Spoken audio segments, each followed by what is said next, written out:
জীবনে কেউ যদি একবার এই দোয়াটা পড়তে পারে 100,000 গুনাহ করার পরে সে জান্নাতে যাবে ইনশাআল্লাহ। এটা আমার কথা নয়, নবীজি সাল্লাল্লাহু আলাইহি ওয়াসাল্লামের কথা।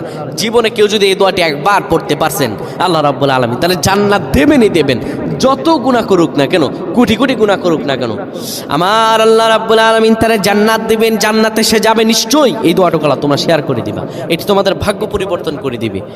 নবীজি সাল্লাল্লাহু আলাইহি ওয়াসাল্লাম আমাদেরকে বলেন, যতই গুনাহ করো না কেন আল্লাহর কাছে ক্রোধন করো, আমার আল্লাহ কান্না শোনেন।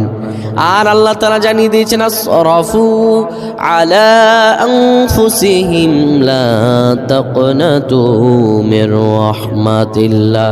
বান্দারে যত জুলুম করেছো, যত গুনাহ করেছো তুমি যদি আল্লাহ তাআলার কাছে মাফ চাইতে পারো, আমার আল্লাহর কাছে যদি দয়া চাইতে পারো, জীবনের সকল গুনাহগুলোকে আমি রব্বুল আলামিন মাফ করে দিব।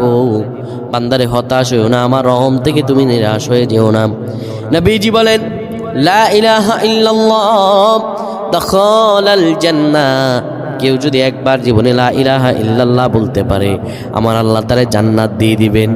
লা ইলাহা ইল্লাল্লাহ মুহাম্মাদুর রাসূলুল্লাহ যদি আপনি পড়তে পারেন, আমার আল্লাহ আপনারে জান্নাত দিবেন, আপনার জীবনের হতাশাগুলো কাটিয়ে দিবেন, আপনার জীবনকে লাবণ্যময় আর বরকতময় আমার আল্লাহ বানায়া দিবেন। সুবহানাল্লাহ।